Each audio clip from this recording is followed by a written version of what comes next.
All right, happy Monday night, everybody. Welcome on into the daily broadcast. Glad you are wherever you are, joining us where we are, which is in Raiderland World Headquarters. We got a lot of stuff going on. It's Monday. Good, bad, and ugly recaps. The stuff you like, didn't like, and had to turn away from, sports or otherwise. There shouldn't be any ugly, by the way, this weekend. It was Easter weekend. How could anything be ugly on Easter weekend? We got Texas Tech baseball in action, 3-0. They're in front of ACU in Abilene. Never play any team from Abilene if you're a Texas Tech program. All right. Can we all agree with that? We've got baseball to look at, softball, big weekend. Women's tennis wins the Big 12, telling you that, you're a have program because you can't win in sports like that unless you got a whole lot of that. It takes money to win in those sports. They don't make any money. You got to spend money. Texas Tech, a have program. One more time. The men's basketball roster shaping up, it looks like. And as we mentioned, Texas Tech spring football done. What did we learn? What do we know? How about we visit with Don Williams from the Avalanche-Journal coming up at 6:50 tonight to close out the program so you guys can hang around and fire away questions on the United Supermarkets chat line, and he'll answer them. I mean, I'll make him answer them so we can do that tonight. So get your GBUs ready. Get your thoughts on the weekend. Get your thoughts on baseball. Anything you want to talk about tonight, get it going. Let's make it happen right now. In 3, in 2. Good evening, West Texans, all you good, fine, friendly folks out there who wish you were. I'm Ryan Hyatt. TheRaiderland.com is where you start your day every morning. Raiderland Hot Links question of the day. You find out what we're going to do. Brought to you tonight by Kyle Rogers, our realtor in Raiderland. Had a great open house on Friday. If you didn't check it out in person, go check it out on his Facebook page and website. There for Kyle Rogers in Raiderland. Nobody. So he's a Remax guy, right? That's like realtor, deal. But then he's our realtor in Raiderland, which means like I think Remax is great, but realtor in Raiderland, it's even greater. South Plains College enrolling now for summer, even for the fall. Check out their website. You never know. Might do a little continuing ed for yourself. Maybe you got kids in college that are coming home, just like my son, who might, while he's home, want to take 3 hours or 6 hours during summer school. See what South Plains College can do for you and your family. A lot of great Red Raiders started off as great Texans. South Plains College. All right, let's get it going tonight. Really want to hear from you. Good, bad, and ugly recaps of the weekend, the stuff you loved, the stuff that impressed you, the stuff that amazed you, the stuff you didn't like, and then, well, I said, no ugly, but, just put all the ugly and the bad this week. No ugly. It was Easter weekend. We mentioned we are tracking Texas Tech baseball live in action. They got 3 in the first, strung together a couple of base hits. Top of the second right now, 2 down, runner on first. It's Tracer Lopez, your leadoff hitter, singled. And got a fielder's choice. And he was wiped out. He's not dead yet. Tracer Lopez, very much alive. But got wiped out in the fielder's choice. Thompson on base, stole second. Runner at second, 2 down. Connor Mohan pitching for the Red Raiders tonight. There's your update. And can we say again, never, ever, ever, ever, ever, ever play any team from Abilene in any sport. Any team from Abilene. Not in baseball, not in basketball, not in anything, and certainly not in football. Good Lord. What are we doing here? Indeed, the talking box is on, Craig.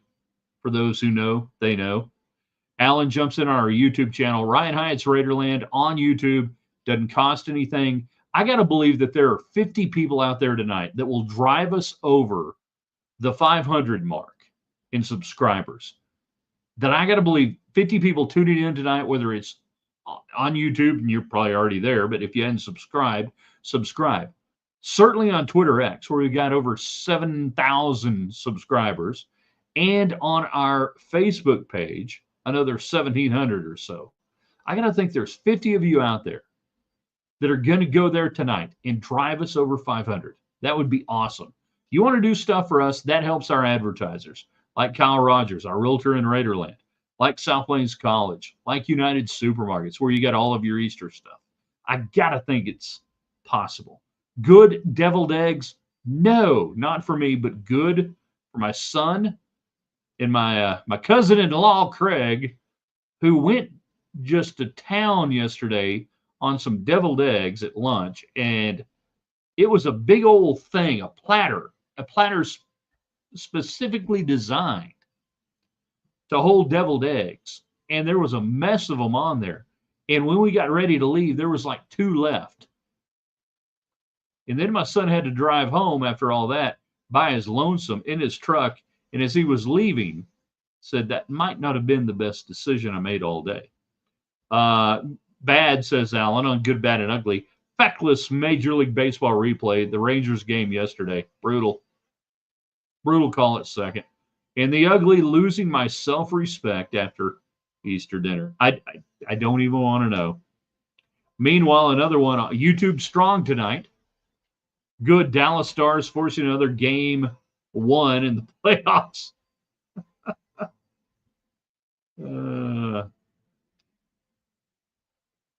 The Blues losing game 1.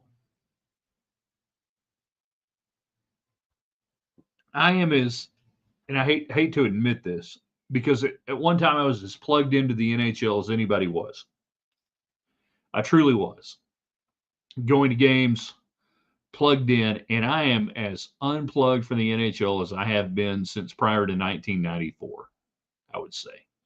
In 94, when it became apparent that the Stars were coming to Dallas and everything, got into it.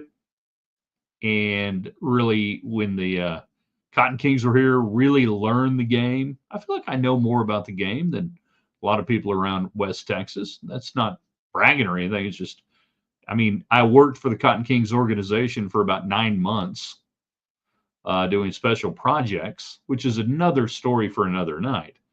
But I am as out of the NHL now as I have ever been. I feel bad. I apologize. Alan, jumping back in on the United Supermarkets chat line. It's Good, Bad, and Ugly Monday. The good of the weekend, the bad of the weekend, the ugly of the weekend. Sports, Texas Tech, you name it, you tell us. Don Williams later on in the hour, as we will talk about Texas Tech spring football. And I'll ask you the questions now. What did you learn if you're a Tech football fan?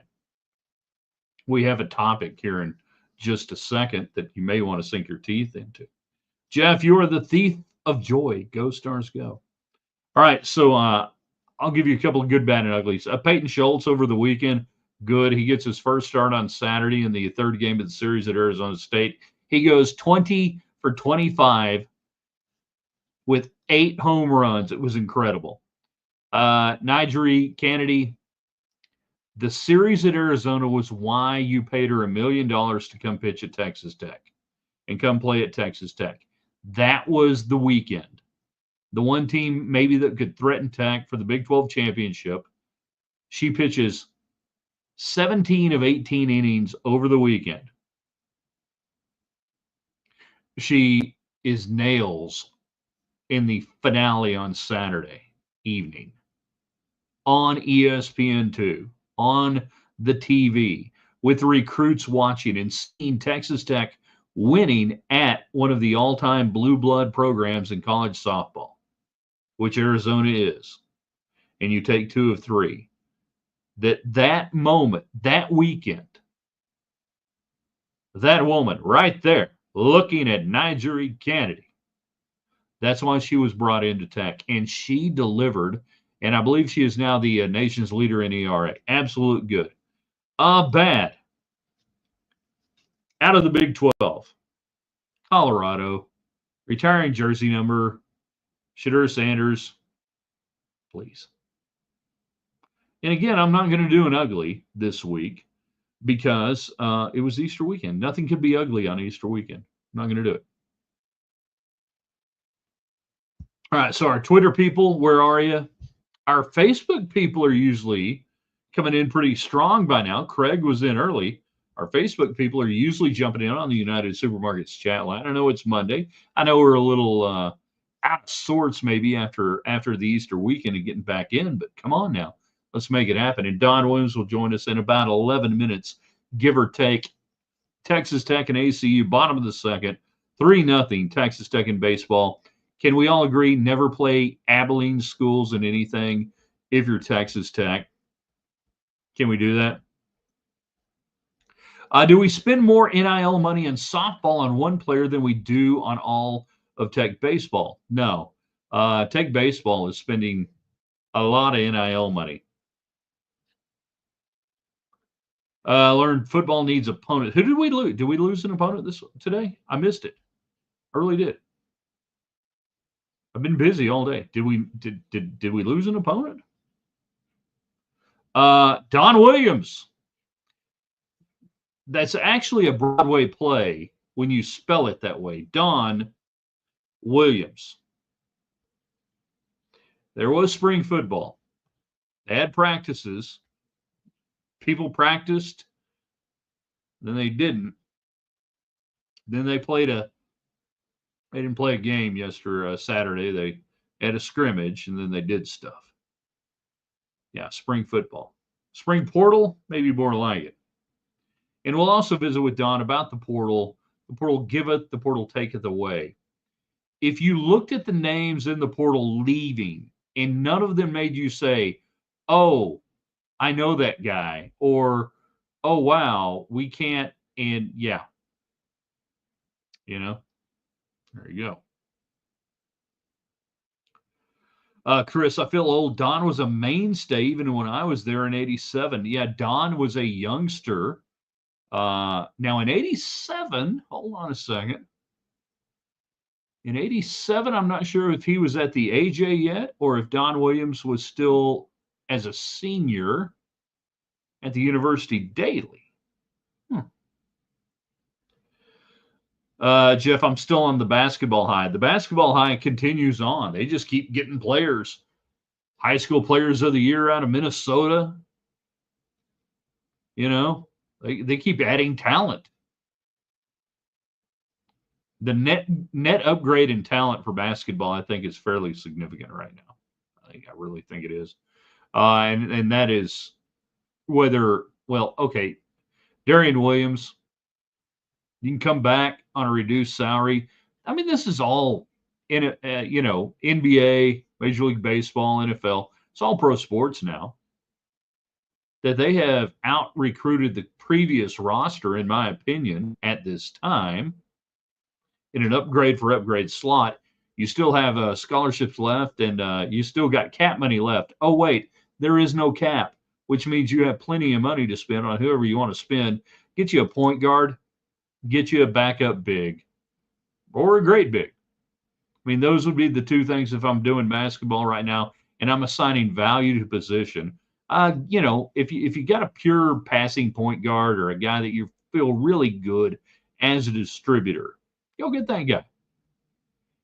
You absolutely need better depth this year than last year if you can find it. But I'm beginning to think we're entering an era where college basketball rosters are going to be about 7 or 8 deep, and then there's going to be a big drop-off. And here's why. That guy who would be your 8th or 9th or 10th guy on the roster in the past can now go be somebody else's 2nd or 3rd or 4th and get paid for it. Marketplace. NBA. I mean, you look at NBA teams, nobody has depth. Hence the reason we have load management these days, right? Think about it. There is no depth in the NBA. So that's why we have load management. Now, we're not going to get into load management purely in college basketball the way the NBA does it, because they play 82 games or whatever, and you play 30, and you don't have to do it that way. But the thing will remain that your 8th and 9th and 10th guys that used to be on a Power 5 roster are going to go somewhere else and get paid a little bit better, and they're going to start. So I would caution Texas Tech fans to not just immediately freak out and go, oh, wow, man, we're not 10 deep. I don't think anybody's going to be 10 deep. Let's go, Jeff. Preseason number 1, no preseason top 10. We'll wait for it to sort out. I would say preseason 5 max, maybe. JC, the largest net gain in men's basketball, only 1 new starter so far. Bench must stronger 3D. No, not going to happen, probably. Good thing everybody loves NBA eye roll emoji. Yeah. Everybody loves the NBA.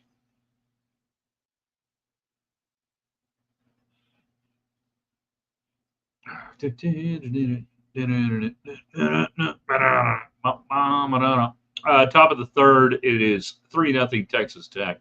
Damian Bravo struck out swinging on a 1-2 pitch. That's a little bit outside. Speaking of outside, the people, never mind. Hey, all right, so Debbie Collier is online right now. Don Williams from the AJ is going to be here in a little bit. David Collier has his own radio show on 97.3 FM from 9 to 4 in the afternoon. And you probably already talked about it. I'm going to give you the same question. And I know you already discussed it with Ron Bro, the eminent host, Ron Bro. But I'm going to make you answer this real quick. Give me one thing we learned out of Texas Tech spring football and one thing we can't possibly learn out of Tech spring football. Give me that.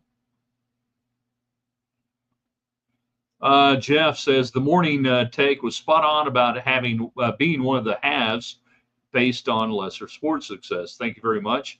60 seconds of Raiderland, which always lasts more than 60 seconds. At least that's what I tell my wife. And yeah, that's what we talked about. One more time. You can't have success in women's tennis if you're a have-not school. You can't have success in softball. You can't have success in tennis and golf if you're a have-not because you don't have any money. Your money goes to football and men's basketball, and then there's nothing else left over. You don't have soccer. Texas Tech doesn't just field and sponsor sports. They thrive in those sports now. Totally different than 20 years ago. And this weekend, with Texas Tech winning the Big 12 tournament in women's tennis, proves it again. You are a total have, 100% have in Big 12 action and college sports. And thank you for listening to 60 Seconds of Raiderland. Meanwhile, David Collier, nothing and nothing. So be sure and tune in tonight at 6:19 and 45 seconds after, depending on how long weather takes, to tell you that it's going to rain tomorrow and going to rain on Wednesday and Thursday and Friday and Saturday and maybe Sunday, depending on how much weather takes. Tune in tonight at, oh, no, it's over. It's already over. He's done. Lost track of time. Yeah, that's a shame. Missed the whole damn thing there, Collier. How much did he steal from you? How much did he want? Tell me. Never mind the fact they come to you in June and July and say, yeah, we're light. Weather's light. News is light. We need you to do an extra 220. JC 60 raised the question, who thought Tech was a have-not? A lot of Texas Tech fans think Tech is a have-not. Still today. Plenty of people think Texas Tech is a have-not. Can't compete. Don't have money. Can't be there with the so-called blue buds. Been going on for years. Still going on today. NIL, going to kill Texas Tech. Can't compete. Can't compete with OU. Can't compete with Texas. NIL, transfer portal, they're all going to go to Alabama. Every day. Heard it for years. Same thing. Meanwhile, we go top of the third in Abilene, where Texas Tech should never play a sporting event ever. And it's 3-0 Texas Tech in front. Bravo! Struck out swinging to lead it off. Antonio Sabateri. I loved him in The Godfather. Grounded out. And then Davis Rivers doubles down the line. So you got a runner at second and 2 out. With Tech up 3-0. All right, let's bring him on. Please welcome him to the main stage, everybody. We need security to the front door. Security to the front door. David Collier is now off the main stage. And on the main stage, the man, the myth, the legend. Mainly myth, partly legend. Pride of the Avalanche-Journal. He should have his name on a billboard in Tulia, Texas, right next to Phil Tucker and Marcia Sharp. He is Don Williams. Good afternoon. Oh man, did I miss David Collier on the show? No, you didn't. Hold on, I gotta kill an audio source. Okay, good. I was afraid that was me. No, it's me. That was embarrassing. Yeah, hold on. It'll be dead in a second. Good Lord. I've never done this before. I'm just trying out this media thing to see how it works out. How you doing? I'm doing okay. How are you doing? I don't know. I'm doing all right. We got through the weekend. It was a lot of fun. Reed was back in town. I think he stole 2 of our towels when he left. That's what happened. Are you a hotel? Well, Hyatt Regency, yeah. I mean, Well, I guess anytime so. you stay there, everything's embroidered. Listen, if I stay at a Hyatt Regency, Don, I steal everything that ain't nailed down. It's beautiful. Okay, I'm gonna give this to Chris, who is online right now with us, and we'll get into what we want to talk about. But I promised them they could ask questions, and Chris wants to know. And I don't know, can you see the questions when they come up, the comments and everything? Let me switch. Oh yeah, I can see comments. Okay, yeah. He says, when did you start at the AJ? I had 87. Well,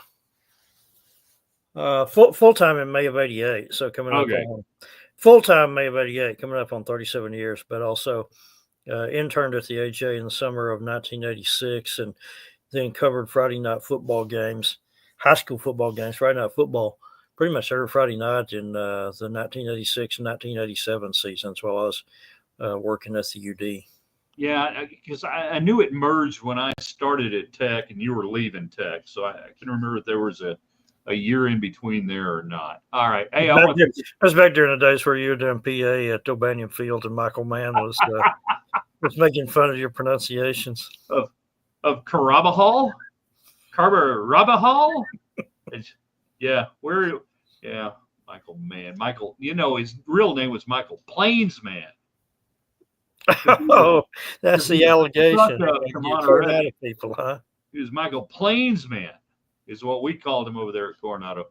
Now he was a great guy, and for those who have no idea who we're talking about, he ended up there in Lubbock, but he had worked. Was he AP or what was he doing down in Houston when he was covering the Astros in the early '80s when they had some great runs? Yeah, he was. I don't think he's ever a full-time employee for the AP, but he was a stringer for the Associated Press. Was the fastest writer I've ever known, and was a guy who was just covering sports as a hobby because he was brilliant and has an electrical engineering degree from Rice. Yeah, like literally like computer science and electrical engineering, and he would leave games at O'Banion Field in the third inning and have the whole thing written down. AI had filled it in for him, and he knew what was going to happen. I guess we ought to talk a little bit about Texas Tech football. That's why I got you on. We're keeping up with Tech and ACU 4-0 now. Top of the third, the Red Raiders are in front. They should never play a game against anybody in Abilene. My overriding thing now on spring games, and it wasn't a game. So I don't think you can take anything away from what happened this weekend.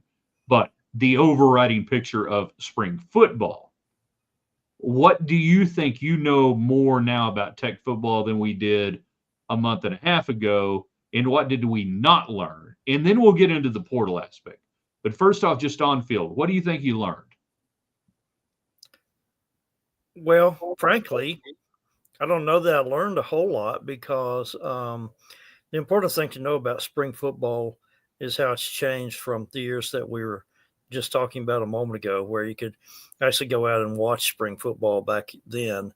Now you really get very little chance to see anything meaningful because mostly what you see in the open periods of about 30 minutes is warm up stuff and some one-on-one drills. I mean, that's group drills, that sort of thing. Linebackers practicing against linebackers. So you don't learn a heck of a lot. What you do is just is what are the coaches telling us that you can believe or make heads or tails of.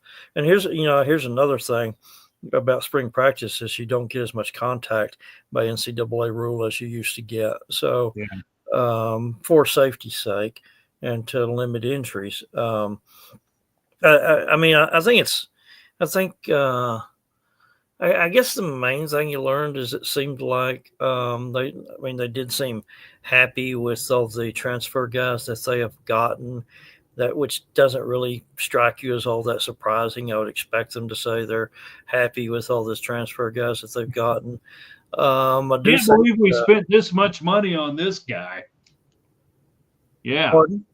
Can't believe we spent this much money on this guy. Yeah. Shows up fat, out of shape, can't play in the Big 12. Yeah.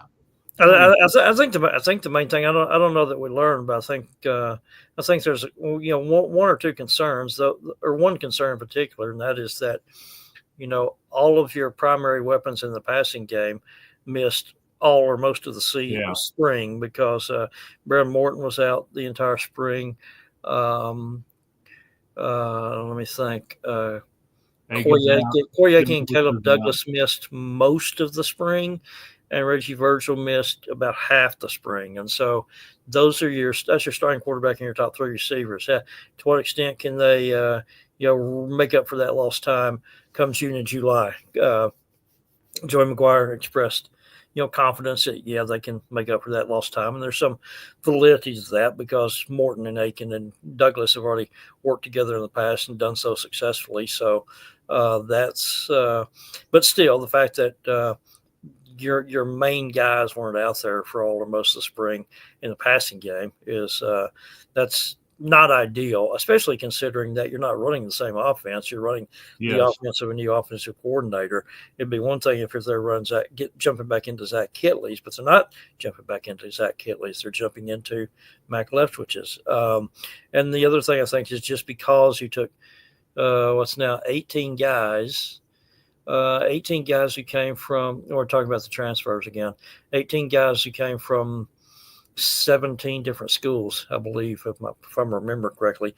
The only two guys who came from the same place were Jados, the offensive lineman, and Reggie Virgil, who both came from Miami of Ohio.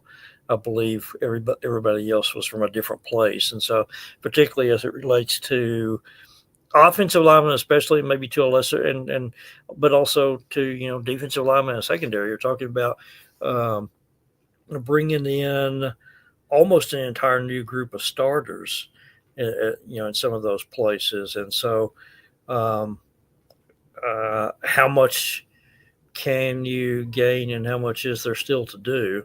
I mean, even Joey McGuire said that, they still have a long way to go.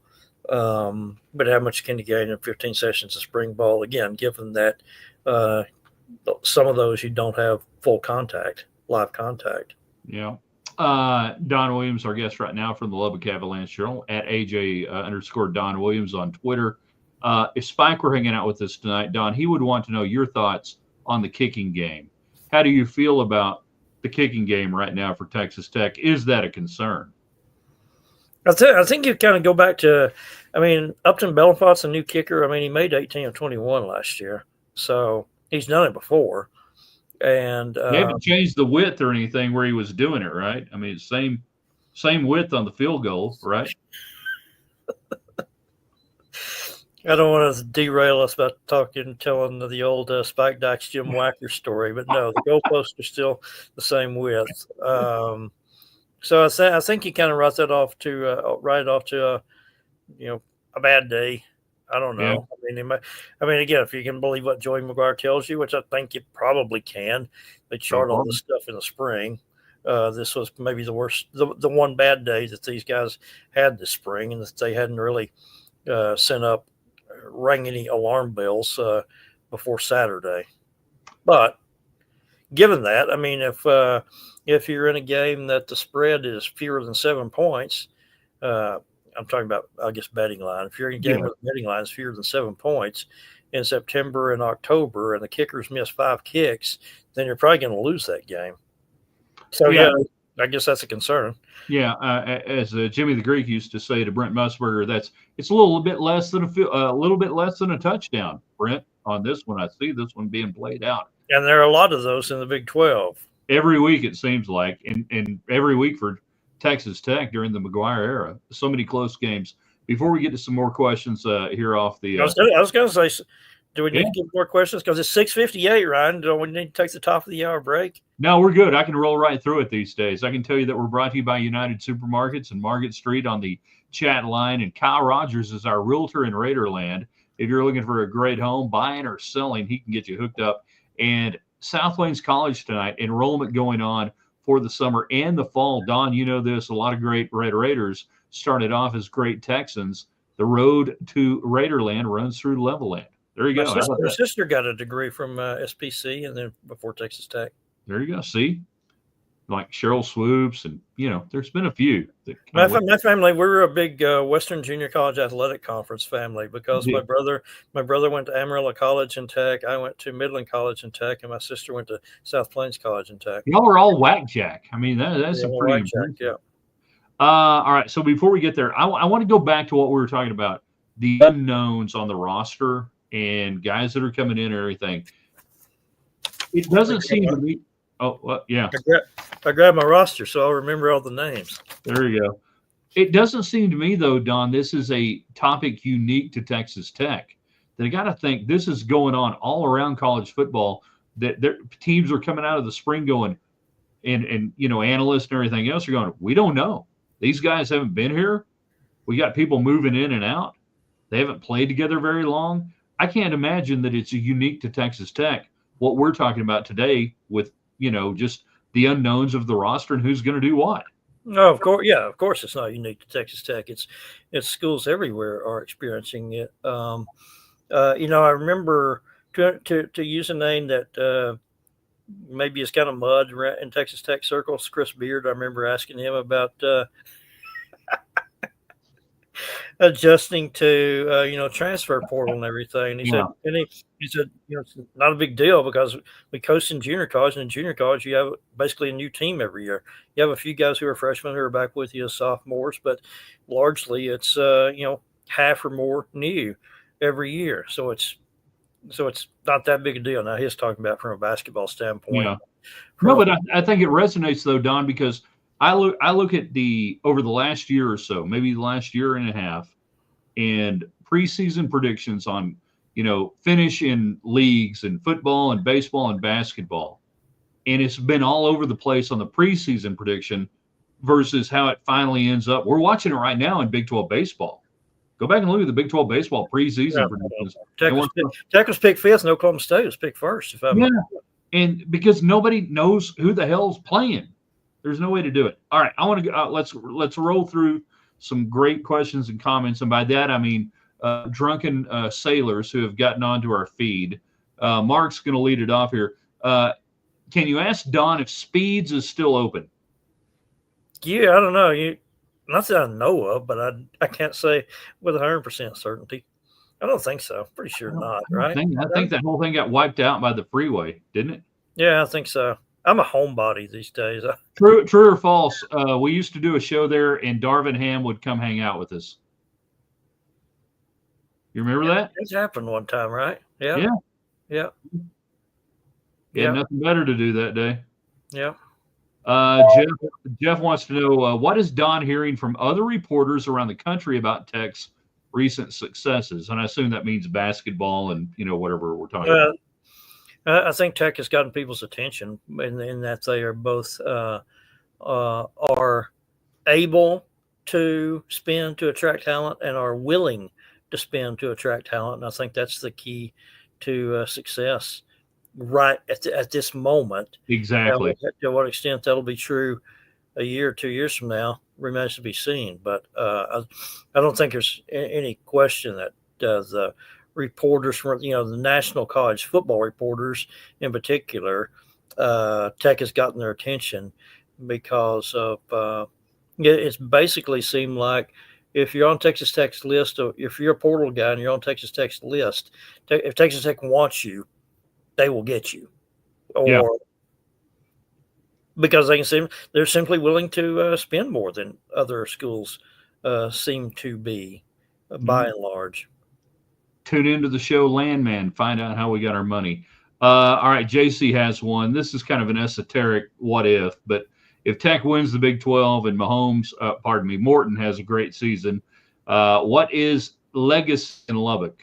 It'd be pretty good. Well, if you win the Big 12 and you're a key player, if you're a key player on a team that wins the Big 12, You'll never have to buy a drink or Whataburger again. Yes, I mean that tells you all you need to know, because that's not really been done around here.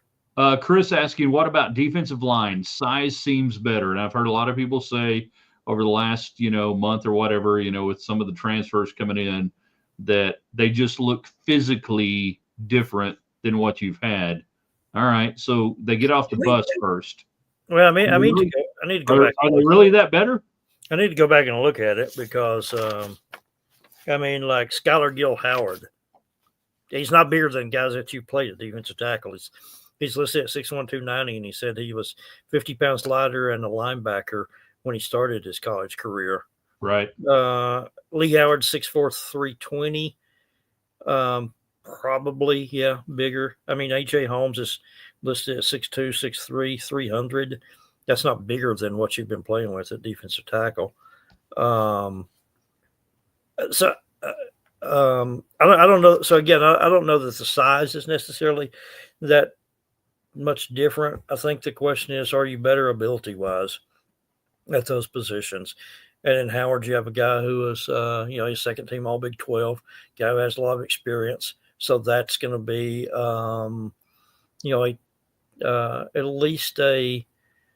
I was trying to remember Tony Bradford, Jalen Hutchings. It's going to be a Tony Bradford, Jalen Hutchings level player. He's bigger than he's 20 pounds heavier, 15 to 20 pounds heavier than those two guys. But can he move? Can he play? Well, again, he was second team All Big 12 last year. Had solid numbers, not huge numbers. I think the bigger question is, how well do their edge players play? And I think in there you're talking about the guy that they actually got most recently is David Bailey from Stanford, is the most highly regarded player that they have added this offseason. And last year he had 7 sacks. He had 5 calls fumbles, which is that's a big number for calls fumbles. That's a good career number for most defensive players. No, I did that in a game, Don. That's really not hard to do. 7 sacks, 5 calls fumbles. He's how big of a difference does he make on the edge? And then the Romello Height kid who came from Georgia Tech, can they get him to play up a level? Because he's a guy who looks good. He's 6'3", and turned 35 pounds, kind of a high cut guy who looks fast and twitchy, but he's been in college football for 4 years and he got 6.5 sacks. All right. And all in the last 2 years. So there's a lot of excitement about him, but his career high is 4 sacks that he had last year. All right, before we get you out of here, I got to go to the topic that's been hot on the social media feeds today, Twitter and otherwise.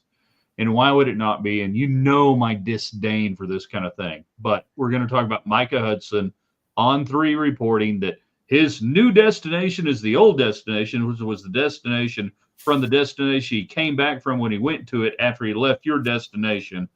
So does that mean if Micah Hudson comes back, it'll be meet the new boss, same as the old boss? Exactly. The Who will be playing when he walks into the locker room. Okay, I'm going to be really jaded here, Don, and my disdain for recruiting rankings and everything else over the decades now.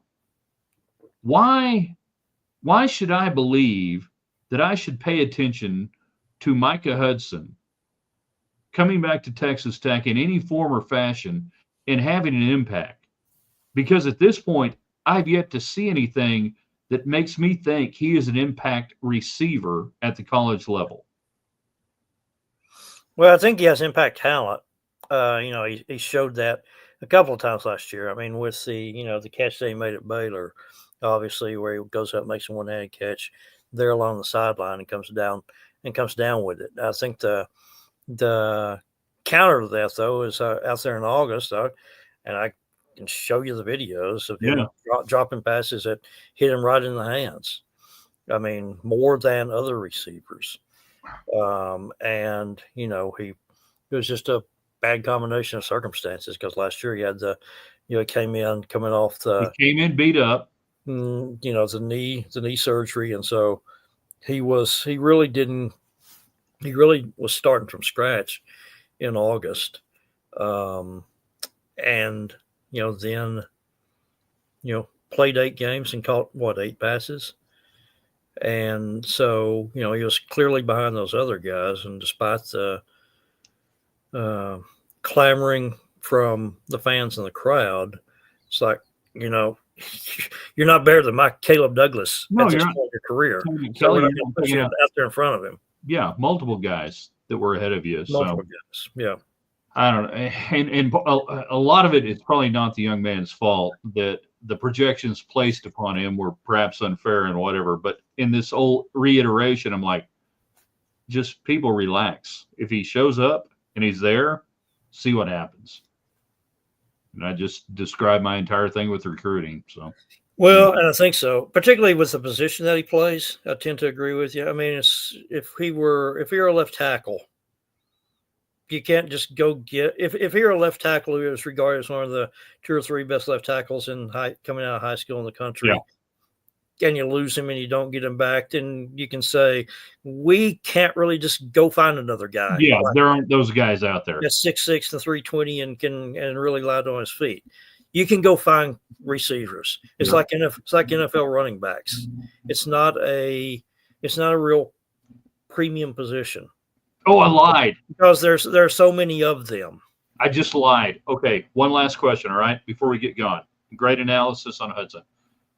Taj Brooks, drafted, I'm going to give you before the 5th round or not? Well, I was going to say 5th round, so. Okay. Not before. No, I don't think he will go before the 5th round. Okay. No. I say 6th round, and I hope Tech fans don't freak out if he does not get drafted.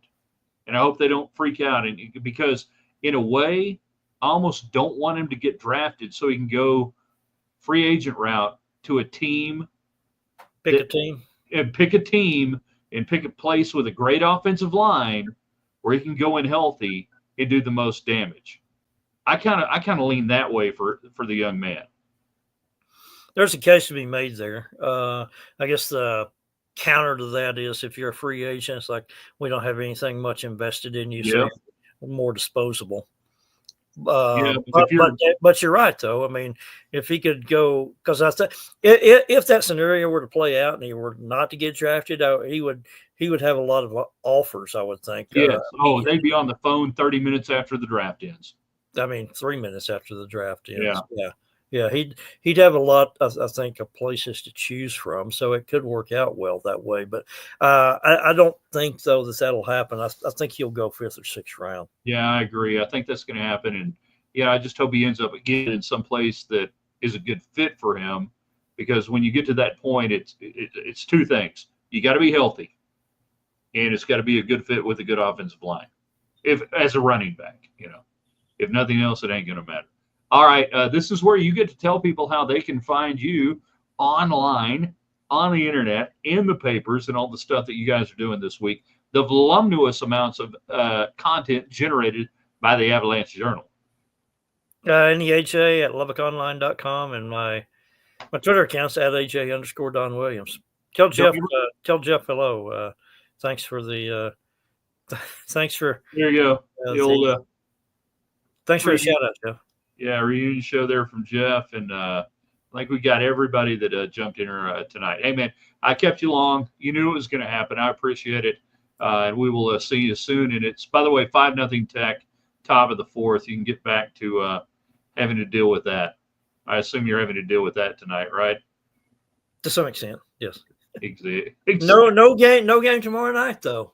No, we got a day off. Mercifully, hope it rains. We need it. Pray for rain out here, okay, Don? Will do, for sure. All right, man. Thanks, Don Williams, everybody. You guys are the best. We had a great show tonight.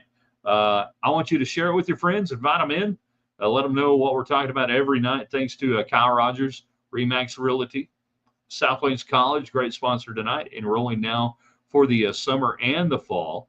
And then, of course, United Supermarkets on the chat line.